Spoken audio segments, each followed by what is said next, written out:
All right, so welcome. If you don't know me already, my name is Kelly. I own Dogkind. I specialize in confidence building for very fearful, shy, shut down, feral dogs. And today we're talking about fear of sounds and what can we do to help our dogs be more comfortable, less stressed out when they hear sounds that they don't like. Scary sounds at home, how to help your dog. This is for you if you have a dog who is afraid of sounds they hear when they're at home and you just don't know how to help them.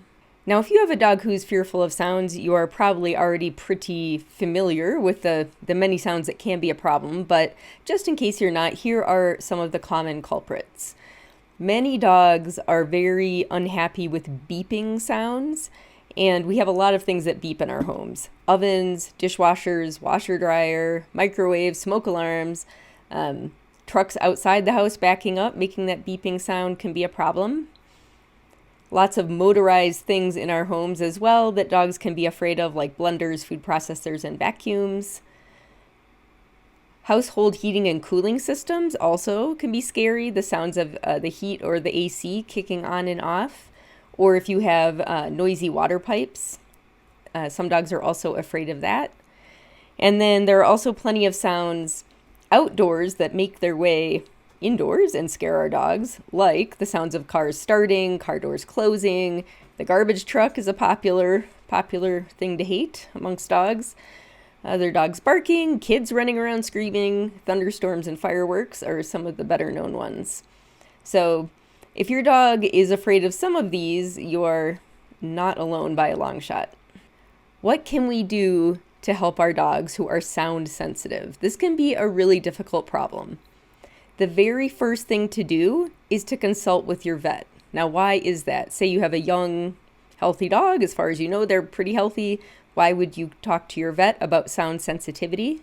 One reason is that there's reasonably good evidence that sound sensitivity can be associated with physical pain, so that dogs who have some kind of physical pain are more likely to be sound sensitive. So having your dog checked out for potential sources of pain, arthritis, or whatever, could be a pretty important step in dealing with sound sensitivity. And the other reason is that anti-anxiety medications or medications specifically labeled for sound sensitivity can be a very important and beneficial part of an overall plan to decrease fear of sounds in dogs.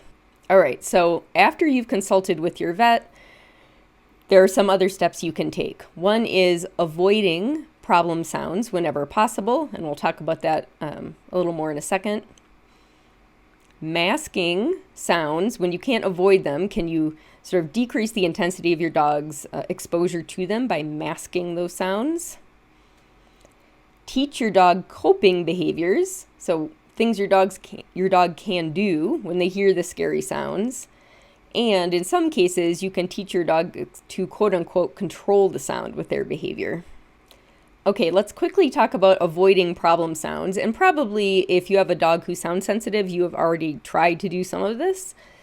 But most appliances that have a beeping function either can be turned off somewhere in the settings, or I've occasionally had clients actually go in and disconnect whatever the thing is that makes the beeping sound.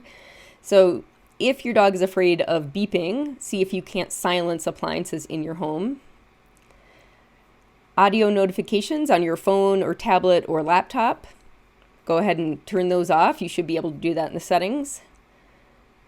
If heat or AC kicking on or off is an issue for your dog, this can be a little trickier, but I have had clients who have had success by turning off the auto setting that causes the heat or air to kind of come on and off whenever the temperature rises or falls above or below some set point. Just turning off the auto setting, and then maybe when the dog is outside in the backyard or whatever, they turn on the AC for that time, or they may have the fan running continually so there's not that change in the sound. If you are able to drive your dog somewhere, if they are okay in the car and you have a car and can get somewhere quieter, driving them somewhere away from home can be helpful if it's really loud around your house, to give them a break and to maybe let them enjoy the world without all those scary sounds.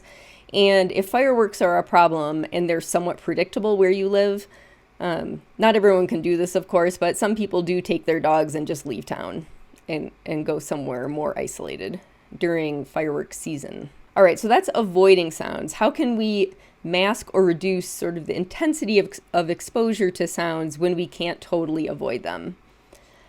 One thing that you can do is change where your dog is in the house relative to where the sound is coming from. So, for instance, if your dog is afraid of street noise, having a safe space for them that's more toward the back of the house, away from the street, might be helpful.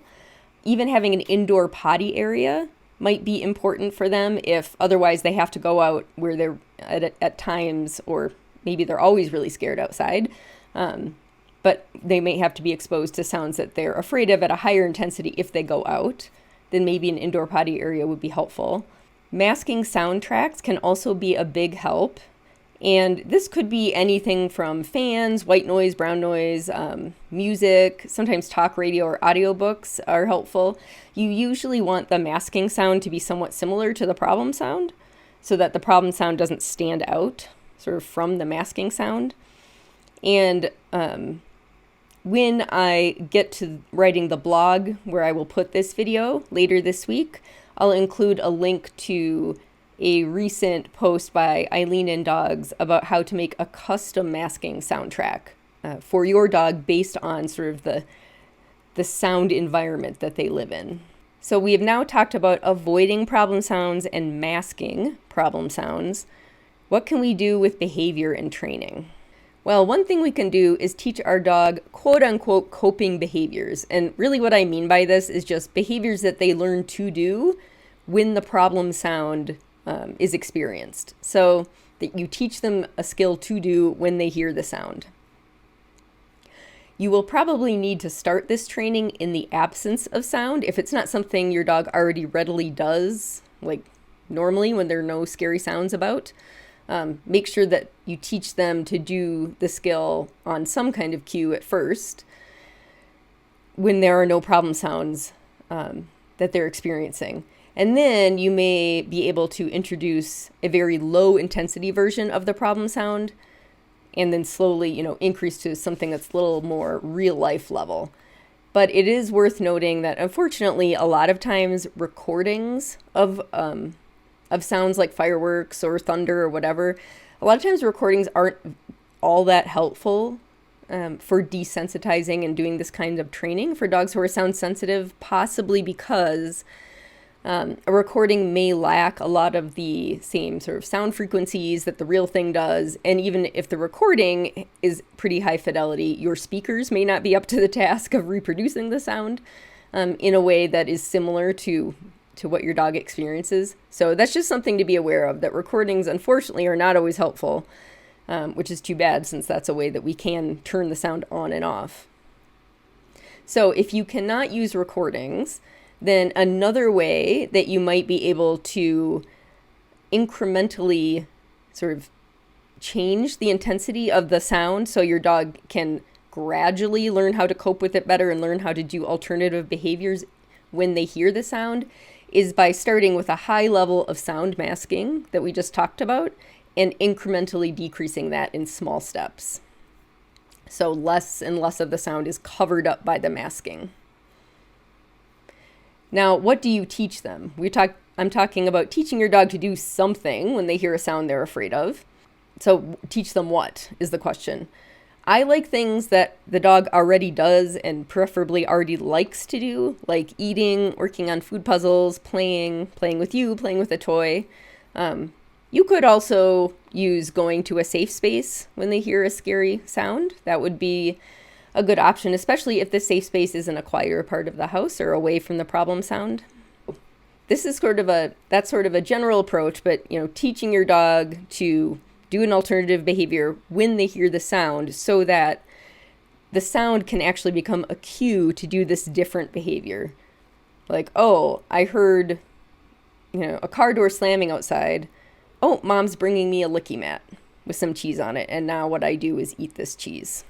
Now, another approach that some people I know have used successfully, so I wanted to mention it, is in some cases, if you have pretty good control over when the problem sound happens, you can teach a dog to do a behavior to make the sound happen, and then they get a treat for doing that.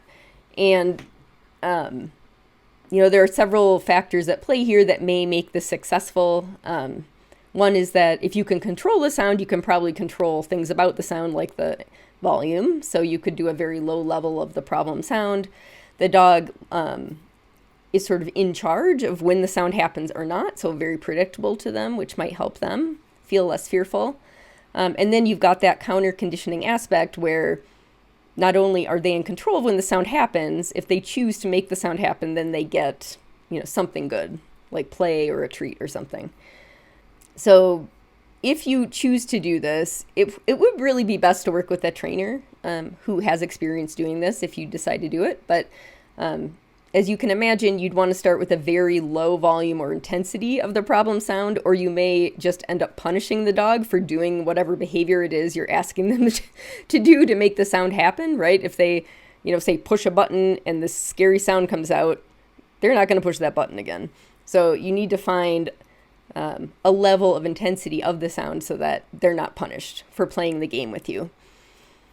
Now, the examples I've seen, I think the very first time I heard this described was by Daniel Mills, who is a veterinary behaviorist, and it was at a conference, and he was talking about teaching a dog who was afraid of a sound to, like, paw an iPad, I think, or a tablet to make the sound go and then get a treat.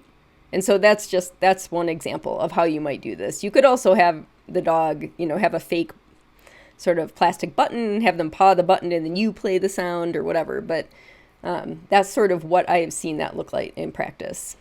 But again, this could be a little tricky. You can imagine it going wrong, right? If the sound that the dog makes happen is too loud or too scary, they won't want to play this game anymore. So if you can work with a trainer who knows how to do this, I'd recommend it. So summary. First things first, because sound sensitivity can be related to physical pain, patient can often facilitate improvement. See your vet first, or veterinary behaviorist if you can. Avoid or mask sounds. Avoid sounds if you can avoid them. If you can't, mask them so that your dog is exposed to a sort of lesser level of the scariness than they are right now. And again, I'll share a link when I get the blog up, Ian Anderson's post on making a custom sound masking soundtrack for your dog.